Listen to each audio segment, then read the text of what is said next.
Hey there, Christopher McClure here, and this is Meditation Happy Hour, where I share meditations, practices, perspectives, processes, both ancient and modern.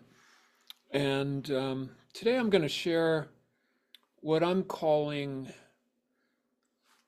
alchemical healing. And this is something you could also call it alchemical coaching. This is like one form of the healing. When you do this with another, it's alchemical coaching, and it's based on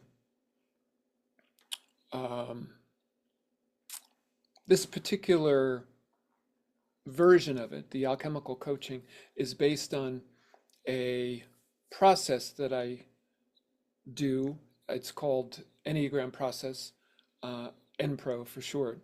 But NPRO comes from a process developed by Richard Knowles called the process Enneagram. And it's really the same, it's pretty much the same process, except he just used that process for groups of people. And there's a book on it. Let's see, it's got dance in the title, Richard Knowles. And it's about he worked for DuPont, and he used to go around all around the United States, maybe even internationally, and to plants and um, basically kind of troubleshooted, like the inefficiency in the plants using this process, and that's how he developed it. And just if you don't know, the Enneagram is a geometric figure that was brought to the West by Gurdjieff, and even though it's primarily known as a typology system, as a personality typing system, its roots are actually much deeper than that, and it's any complete system of knowledge can be contained within the Enneagram.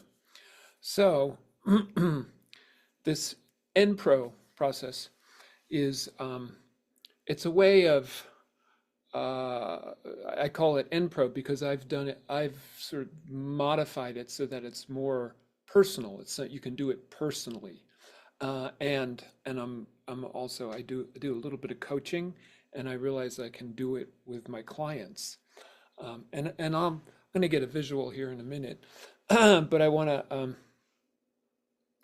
give a little bit of explanation before we go to the visual. Um, so yeah, there's this process. So we have the NPRO, and I'll explain what the.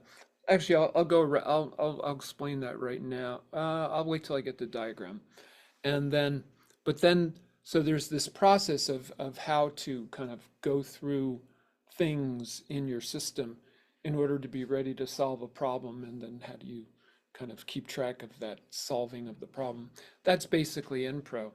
But then what I've discovered is that, and this is there's a geometric diagram where this information is contained, and and I found that the relationship between these different components can be energized and alchemicalized um, using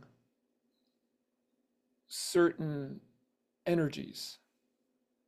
And so what I mean by alchemicalize is you actually kind of invoke magic. You invoke in um, an energetic.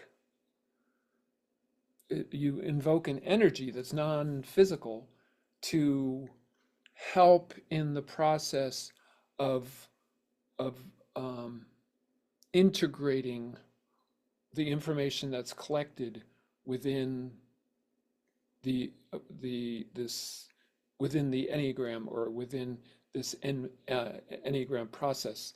In this NPRO process, you collect information, and then you use energies to um, to energize and um, help integrate all those components. Um, so these energies, they're represented. There's in a 10-point process, which is what the Enneagram, the N the N Pro process has developed into. It has 10 points, 10 kind of like stages, steps. Um, there are 4 different energy systems that connect these points together. There's the 22 major arcana of the tarot deck, the Fool, the Magician, the High Priestess, the Empress, the Emperor, so on and so forth. There's 22 of those. And then there's the actual the interconnecting lines of the Enneagram, which are, um, I won't go into those right now. And then there's the 5 senses, right? Smell, sight, sound, touch, and taste. And then there's 8. Oh, and actually, the 8, when you do the complete 8, that actually works for an 11-point um, container. And the one I'm showing you today is only using 10, so it's not going to use all 8. But the 8 is the 8 trigrams in the I Ching. And each trigram has a corresponding animal. The 3 solid lines is the lion, the first line broken, and then 2 solid lines, that's the monkey, and like the 3 broken lines, that's a unicorn. So you have certain animals associated with those. So I'm going to share my screen now and just kind of give you a visual. This is a visual. It's just a template. It's not filled in, but it might give you just a better sense of how this works. So I'm going to go to share my screen, and right now you should just be seeing there. This is you can see there's 1, 2, 3, 4, 5, 6, 7, 8, 9. Oh, okay, let me start again. So the Enneagram, this is 1, 2, 3, 4. We're skipping this. 5, 6, 7, 8, 9. So there's the 9 points of the Enneagram. And then here's the 10th point. And then you can so we're extending it by adding a 10th point, and we're extending it further by adding an 11th point here. Okay, so those are the points. So in the N Pro process, we start up here, and that it's very often the 9 is also 0. It's a starting place and it's an ending place. So we start with feelings. So you just either when you're doing this yourself, you ask yourself how you're feeling, and you can actually go through layers of feelings. And I've presented this before on Meditation Happy Hour. So to get a more in-depth, you can go back and look at those videos. Then we move right away to 1, which is your intentions. So like what are your goals? And what we're doing here is we're kind of just warming up and reviewing ourselves, our systems, or if you're coaching, you're checking in with this person, and you're doing this all before you get to like any kind of issue.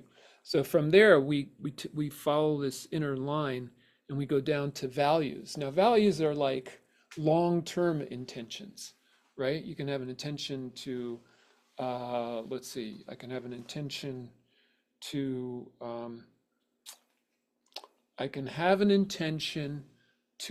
turn on the water to the pond and turn the pump on the circuit board, right?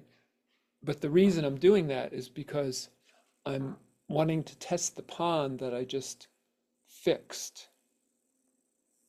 right? So that's the long term, the value, the standard is that I want to get this pond fixed, but the intention, the more short term, is that I want to turn on the water and turn on the pump in order to test it.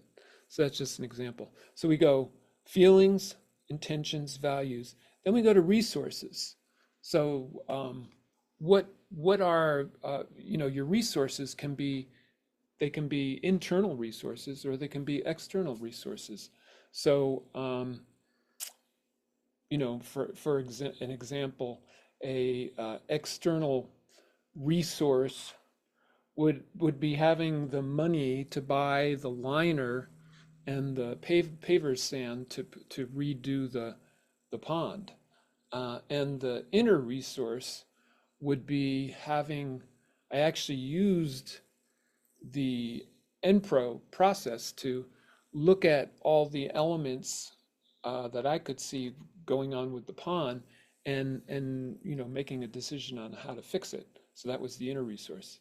So we went feelings, we went intention, values, resources. We're passing by the resources here, and this line goes up to number 2, which is the issues, the actual issue. Um, and then from the issue, you go over to the solution. And then from the solution, you go to the work to be done. And then from the work to be done, you go to what do you appreciate, right? So it's kind of like a gratitude check. And and it can also be, if this is more like narrowly focused on a particular issue, this could be like what's the information that you're gathering regarding this? Like what are the results of the work that you did regarding this?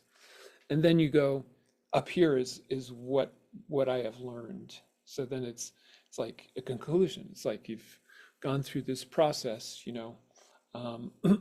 if I did do it regarding the leaking pond, it's like, what are my feelings about it? What are my intentions? What are my short-term, long-term intentions? What are my resources? What's the issue? What's the solution to that? What's the work to be done? What's the result? And what have I learned? So that's how NPRO works. And then this middle point is the theme. It's like, what is the overall theme of and this, for instance, with this leaking pond, the overall theme was something very deep in terms of, often in dreams, water represents emotion. So there's some deep emotions regarding my wife and I regarding past lives. And I won't go into all that, but that's, this could be deep emotion, that the theme there. So you got 10 points. So now we want to connect these up, right? We want to create a relationship between these 10 points. So we start with the 22 major arcana, and the first one is the Fool. So if the feeling regarding if the feeling regarding the pond was one of overwhelm, and the intention is to turn on the turn on the water and the pump. I haven't been able to turn on the pump because there was a wasp nest in the circuit board, and we're having to get rid of it. First, we knocked the most of it off, but there was a piece left, and they were still there, and so I knocked that off this morning, and there's still the wasps are still kind of hovering around the circuit board, that you have in the back of your house with all the electrical circuits. So the connecting layer here, the connecting energy is the Fool. This is the first of the major arcana is the Fool. So and the Fool energy is it has that kind of that you're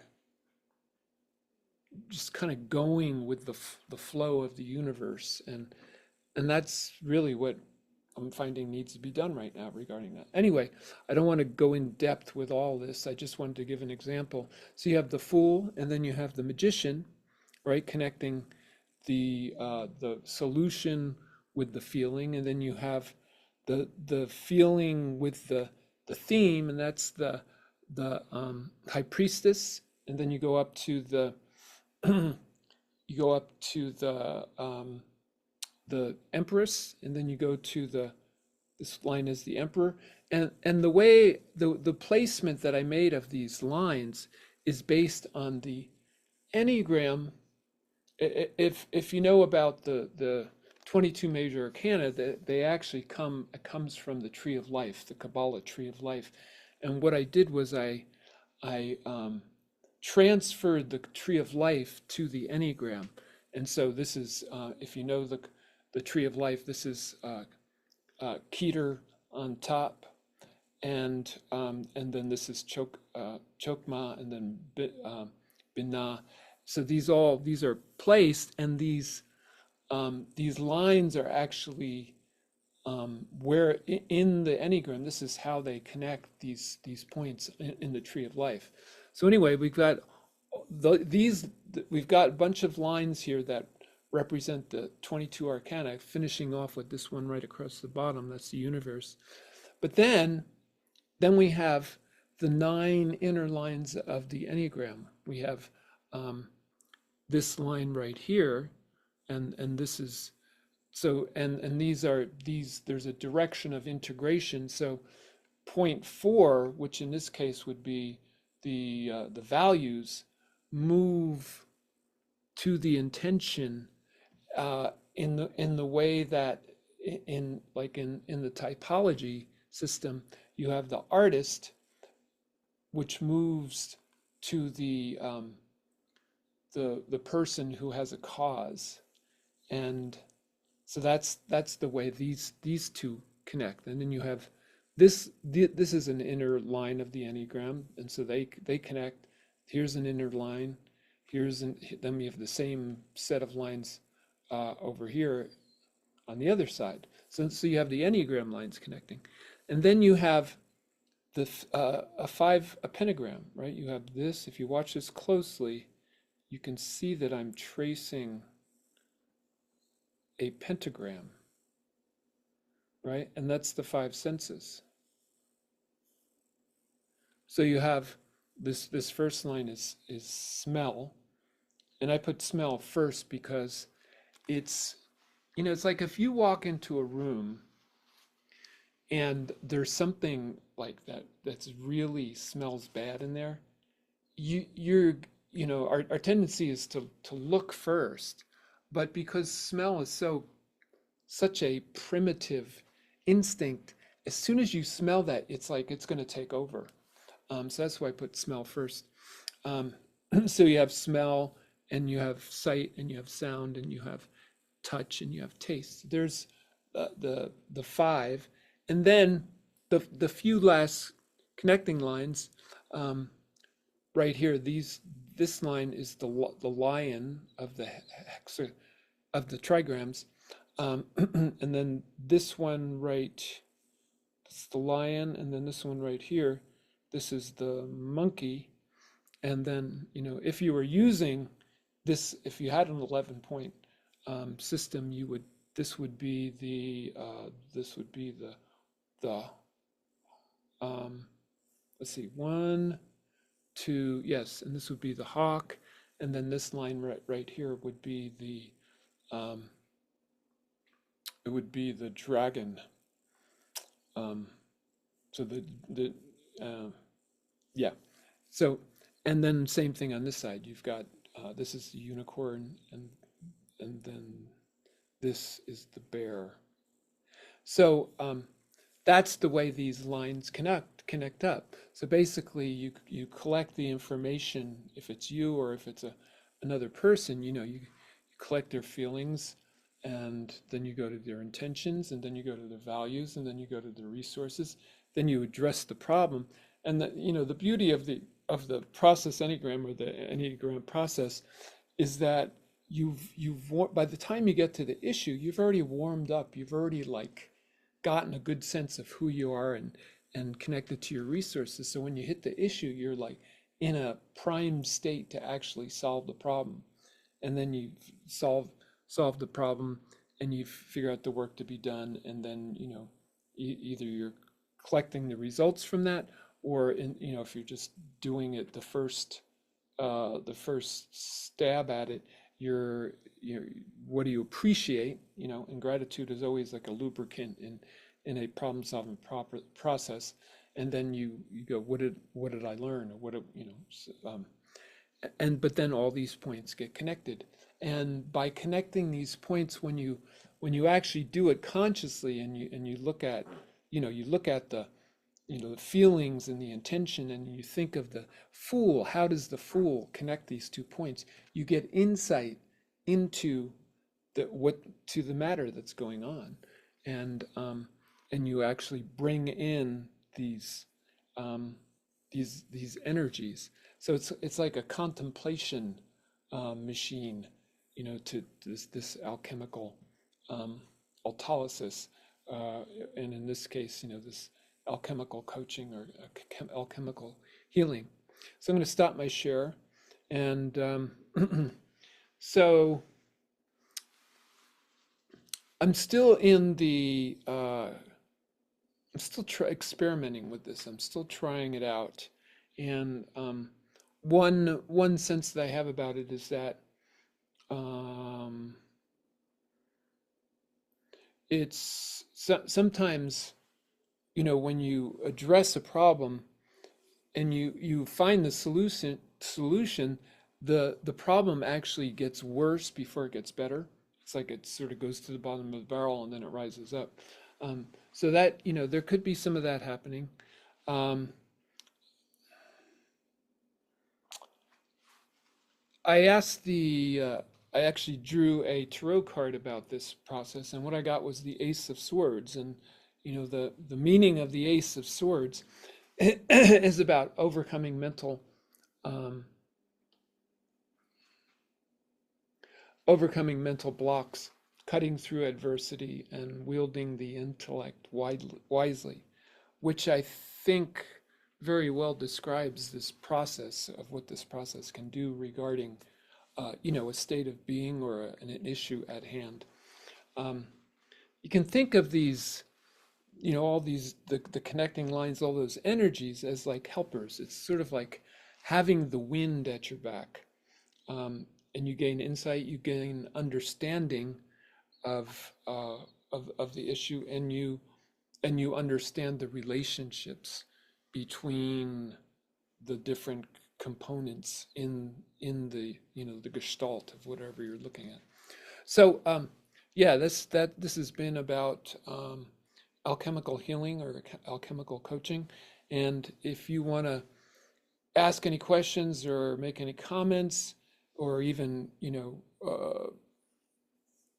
present some system of your own, you can do that at the Facebook Wholeness Geeks group, right? It's a group, and it's called Wholeness Geeks. And if you go to the URL that says facebook.com/groups/Wholeness Geeks, you'll find it. And you can join that group and and continue to be involved.